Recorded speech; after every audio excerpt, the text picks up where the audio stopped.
Buenos días, buenas tardes, buenas noches. Estamos de nuevo en los nuevos inmobiliarios. En esta oportunidad con Alan Schachter. ¿Cómo andás, Alan? ¿Todo bien? Muy Gracias bien, por Santi. haber venido a los nuevos inmobiliarios. Muchas gracias por invitarme. Por favor, un placer.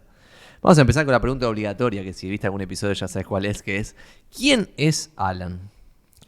Alan es un padre y un esposo muy presente y en lo laboral es un aportante de valor, un entusiasta, curioso, inquieto, muy perseverante.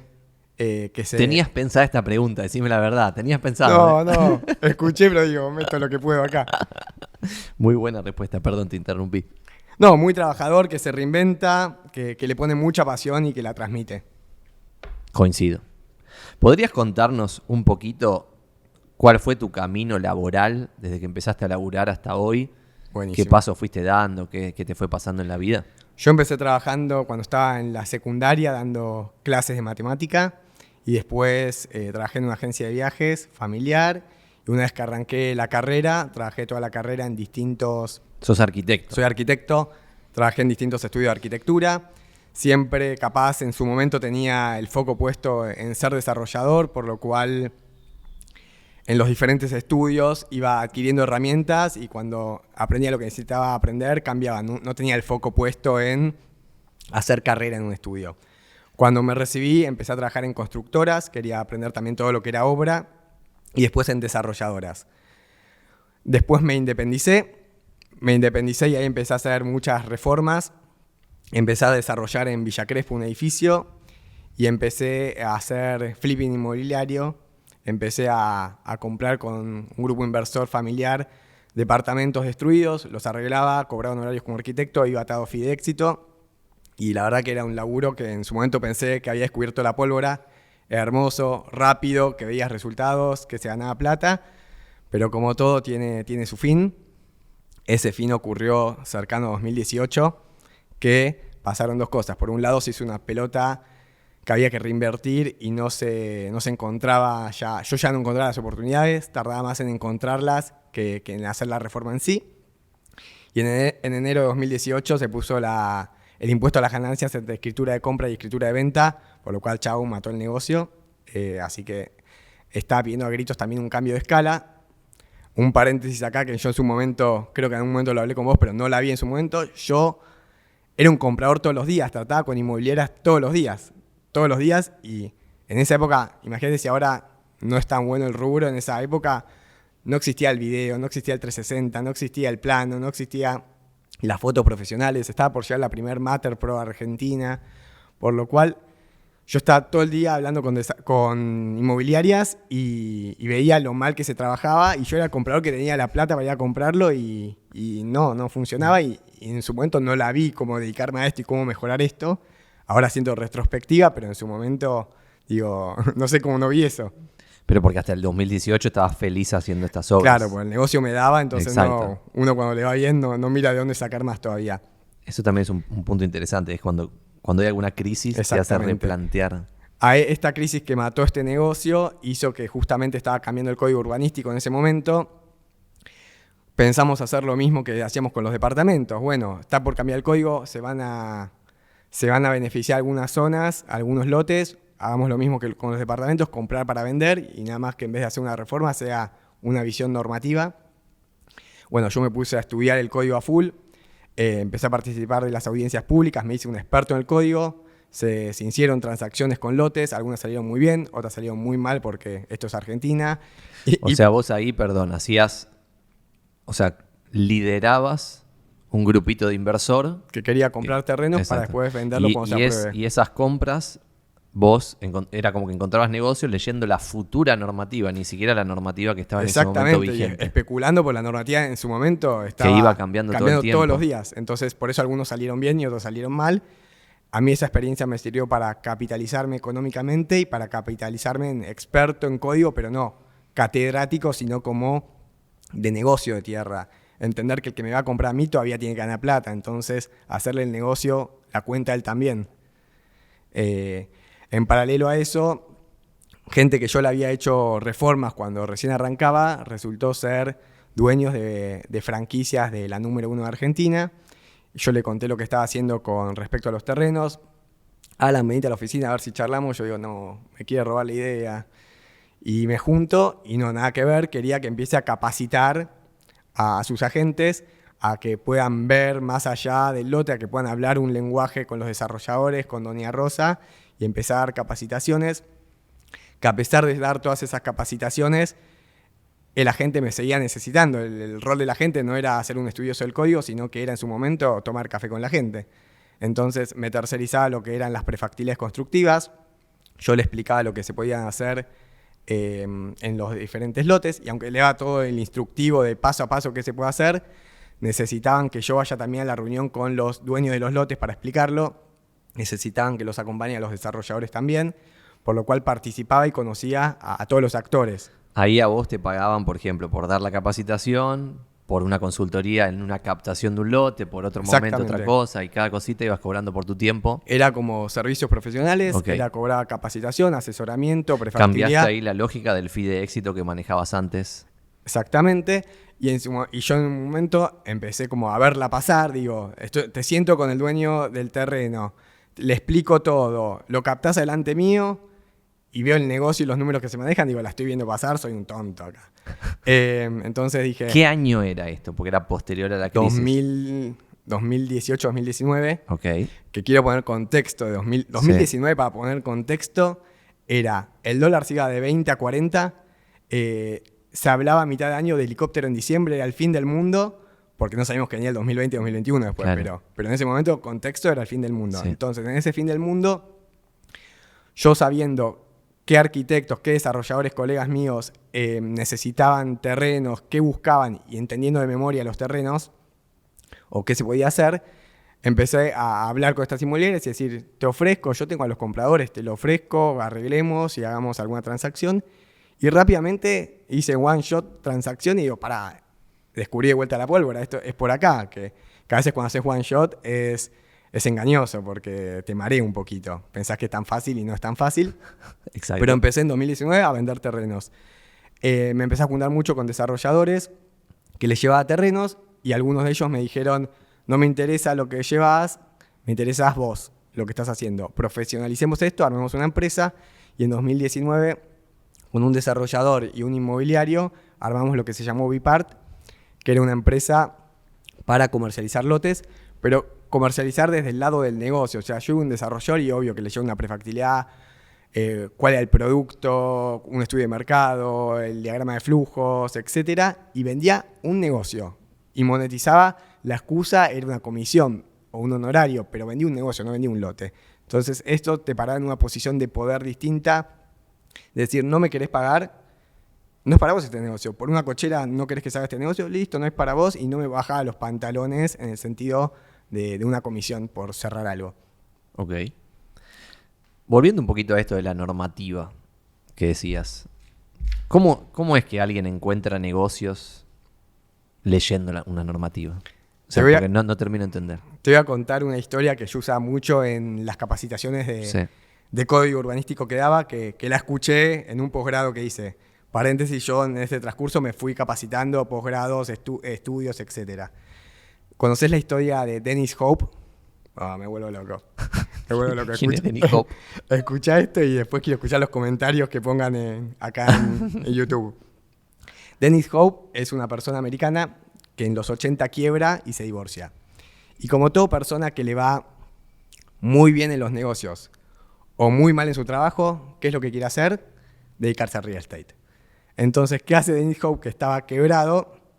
Dice, me tengo que dedicar al real estate, Santi McGreen todavía no nació, ¿qué hago? ¿Cómo consigo propiedades? ¿Cómo consigo captaciones? Y estaba de noche en su casa, ve por la ventana y ve la luna. Dice, la luna es increíble, vamos a vender la luna. Esto es increíble, o sea, ¿quién no querría comprar la luna? Tiene un atractivo, un valor, un romanticismo. Imagínate, vos le decís literalmente a tu novia, te voy a regalar un pedazo de la luna. Ya está, se casa, o sea, ya está. Entonces, ¿qué hace Dennis Hope? Se pone a estudiar la normativa de Naciones Unidas. Empieza a leer... Esta parte me la acuerdo de locos, esta historia. Sí, es genial. Empieza a leer el Tratado del Espacio de la ONU. Y el Tratado del Espacio de la ONU dice que ninguna nación puede apropiarse y tener control sobre planetas o estrellas. pero no dice que ninguna persona no pueda. Entonces ahí encontró como un error en la normativa y dijo, bueno, si no dice ninguna persona, quiere decir que yo puedo ser esa persona. Entonces, ¿qué hizo este americano, que podría ser argentino tranquilamente porque es un genio? Empezó a mandar cartas al gobierno de Estados Unidos y al de Rusia, estamos en plena Guerra Fría, diciendo que como ustedes no pueden ser dueños de la Luna, yo puedo ser dueño, que la quiero vender, comercializar, si tienen algún problema legal con esto, que me lo hagan saber. Imagínate, llega a la Casa Blanca una carta, llega al Kremlin una carta de un loco que quiere ser dueño de la Luna, nadie le contesta. Bueno, parece que en Estados Unidos que no te contesten cierta jurisprudencia de que lo puedes hacer. Entonces él empezó a comercializar la Luna. Y desde 1980 hasta la actualidad vendió 6 millones de acres, que un acre son 4.000 metros cuadrados más o menos, a $34 cada uno, teniendo en cuenta que le quedan $20 de ganancia y 14 de impuestos, la carpetita impresa con el mapita de la Luna y todo el quilombo. Bueno, 6 millones por 20, 120 millones de dólares se hizo por estudiar la normativa. Excelente. Entonces yo lo que esta conversación iba a que yo cuando daba las charlas decía que hay grandes oportunidades de negocio en todo lo que es la normativa. La normativa es pública y como pasa acá con el código urbanístico, la gente no la lee.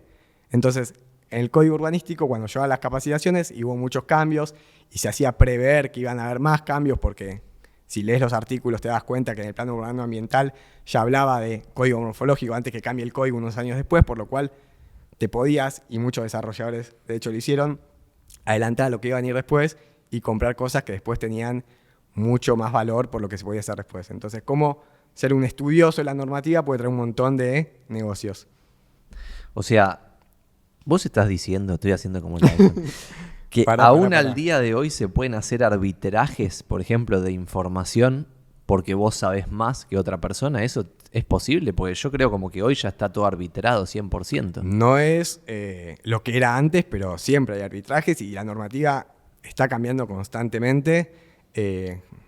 Hace poco publiqué artículos de que en barrios como Bajo Belgrano o Núñez va a volver a cambiar, entonces hay gente que está arbitrando mal y comprando con el diario de hoy y no sabe por no leer lo que se está por aprobar, o sea, hay que ver qué se está tratando en la legislatura, o sea, es muy complejo y el tema que aunque no hay certeza, puedes calcular una probabilidad súper alta porque el proyecto viene de la mayoría parlamentaria que en teoría se va a aprobar. Pero este cambio de código y todo esto hace que sea muy complejo el tema tierras y que antes cualquier inmobiliaria, cualquier hijo de vecino podía por el FOD calcular qué se podía hacer y hoy necesitan estos estudios de prefactibilidades, necesitan estos bichos raros como Alan que los asesoren y se hizo más de especialidad esto. Claro. Entonces a mí me tocaba hacer prefactibilidades desde lo que era al dueño del lote, a la inmobiliaria que quedó desfasada, que hay que actualizarla, al desarrollador que desconfía de la inmobiliaria, al inversor de tierra que desconfía del desarrollador. O sea, un negocio de desconfianza porque la norma no es clara, hace que hoy yo tenga un lugar importante en el mercado. O sea, en vez de ser un negocio de confianza, como solemos denominarlo, lo mencionás como negocio de desconfianza. Exactamente. ¿Qué aprendiste en esa interacción que acabas de mencionar con esos actores distintos que tienen intereses diferentes y son personas absolutamente diferentes? Es el Doña Rosa, el desarrollador. Primero que hay que aprender a hablar el idioma de cada uno y los móviles de cada uno. O sea, el desarrollador es una persona capaz más racional, que hace su Excel, su cuenta, el terreno da, el terreno no da, y no se enamora del lote. Doña Rosa siempre piensa que está viviendo en oro, en polvo, y no sabe, piensa que en todos los terrenos se puede hacer una torre de 20 pisos y que va a ser millonaria. Hay que bajarla a la realidad también y explicarle, sobre todo asesorarla en... Todos los Doña Rosa tenían como en la cabeza que siempre el desarrollador los quería pasar por arriba, y hoy yo intento hacer todo lo más transparente posible para asesorarlos, empoderar a los dueños de los lotes, y que el negocio lo tienen que hacer todos acá. Lo tiene que hacer Doña Rosa, lo tiene que hacer el dueño del lote, lo tiene que hacer la inmobiliaria. O sea, si no, no es negocio. O es un negocio de una vez nada más. Exacto, que le cierra a todas las personas, a todos los actores. ¿Qué desafíos ves hoy en este mercado de tierras del cual estamos hablando en la Ciudad Autónoma de Buenos Aires, al menos? Bueno, justamente el desafío de, de las tierras es que la normativa está cambiando constantemente, que iba a ser un código para simplificar y complejizó, que se complejizó las formas de pago, ahora hay mucho canje, es más complejo todo eso, por lo cual una operación que antes era simple, se pagaba, se terminaba, ahora tiene que haber garantías, tiene que haber qué metros me entregás, dónde me entregás, etcétera. ¿No hay forma de aceitar esas transacciones Sí. metiendo actores? No sé, un financista, por ejemplo. Sí, se están metiendo algunos aportantes de liquidez, sería, en cierta Exacto. forma, que son los que están aprovechando esta situación. Sí, son los beneficiarios de esta situación. Claro. ¿Dónde ves que va este glorioso mercado de tierras de acá a 5 años, 2027? ¿Dónde lo ves? ¿Lo ves más transparente? ¿Lo ves parecido? ¿Lo ves más Bueno, mi tecnológico? idea, yo como a futuro también quiero ser como referente de este mercado de tierras. Mi idea es que sea más profesional, más transparente. El mercado de tierras es poco transparente, no se publica generalmente, por lo cual no se ven, no hay datos. Entonces uno aporta, o diferentes actores del mercado, que somos poquitos los que trabajamos tierra, aportamos claridad, aportamos facilidad para comprender la norma. O sea, en cierta forma hay veces que nos toca comunicar lo que no comunican los municipios, porque a veces tienen falta de comunicación, y que sea más transparente, que la gente sepa qué se está vendiendo. Normalmente, te cuento un poquito cómo es convencionalmente cómo se vende un terreno. O sea, el inconsciente o los mitos que hay en la venta de un terreno. Normalmente, una inmobiliaria que tiene un terreno tiene un negocio. Entonces, a los primeros que se los quiere ofrecer es a su primer círculo, porque van en negocios paralelos. O sea, si yo te lo ofrezco a vos, después me das el edificio, o vos me vendiste algo, quiero retribuirte el favor y que sea si tengo cliente, etcétera. Siguiente paso, segundo círculo, tercer círculo, manotados abogado, vence la autorización y no lo vendiste, va a los portales. Me pongo al otro lado. Desarrollador inmobiliario, que el desarrollador inmobiliario es una persona bastante celosa, que quiere que le llegue algo que no está en el mercado. Como algo exclusivo, solo me lo presentan a mí. Exactamente, así quieren que lo traten y hay que tratarlos así. Sí. Si ve que esto está en todos los portales y lo está viendo todo el mundo, es un negocio buenísimo que nadie se está dando cuenta, o yo soy un tonto que estoy viendo algo acá y se genera ese mito. Entonces capaz se llama que el lote se quema, se empiezan a generar mitos de si llegó hasta acá es que no lo quiso A, B, C.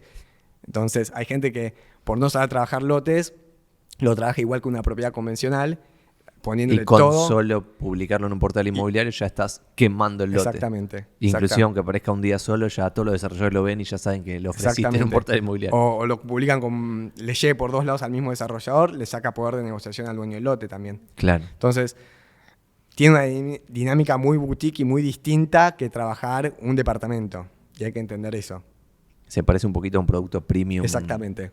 Un departamento de palo y medio. Exactamente.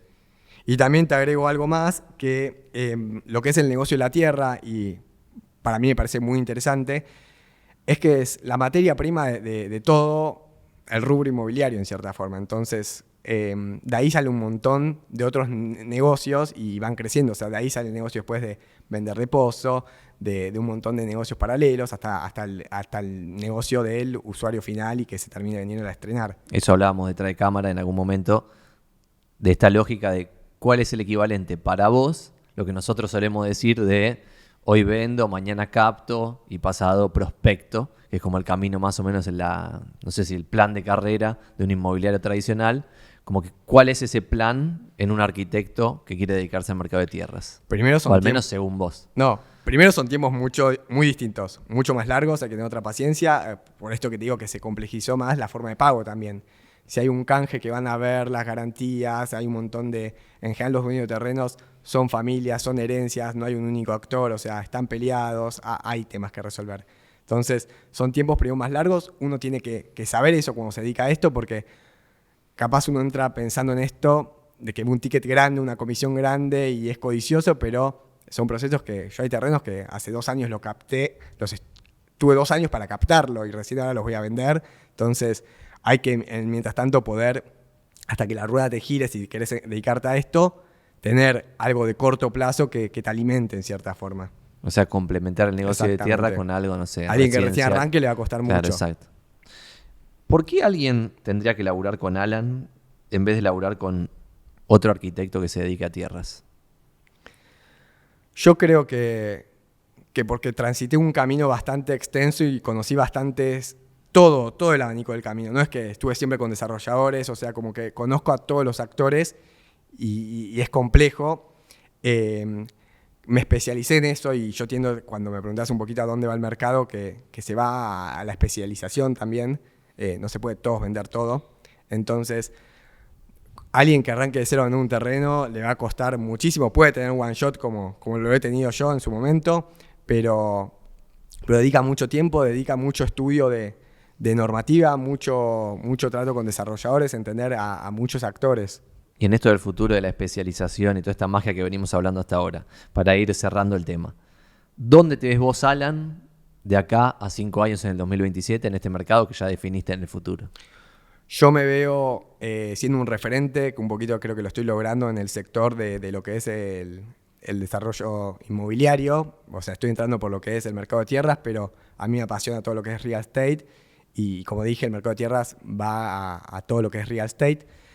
Primero me voy a hacer referente en lo que es mercado de tierras, que creo que lo estoy logrando, y después ir creciendo en asociarme, como ya conozco a todos los desarrolladores, después y con la experiencia que tenemos de inmobiliarios del público final, complementar eso y empezar a apostar al camino natural de la tierra, a lo que es la venta en pozo, al estrenar y ya lo usado ya lo tenemos. Entonces, como hacer una telaraña de negocios que van saliendo a partir de la tierra. Aparte, a partir de la tierra van saliendo otros negocios, o sea, y uno está constantemente en relación con desarrolladores, que el desarrollador es una persona emprendedora, nata, optimista. Hay que desarrollar en Argentina cuando te cambian las reglas de juego y todas las variables todo el tiempo. Exacto, entonces, es un buen tema para liquidar esto. Es un acto heroico desarrollar en Argentina. Hay que sacarse este sombrero en los desarrolladores y acá los tratamos mal encima.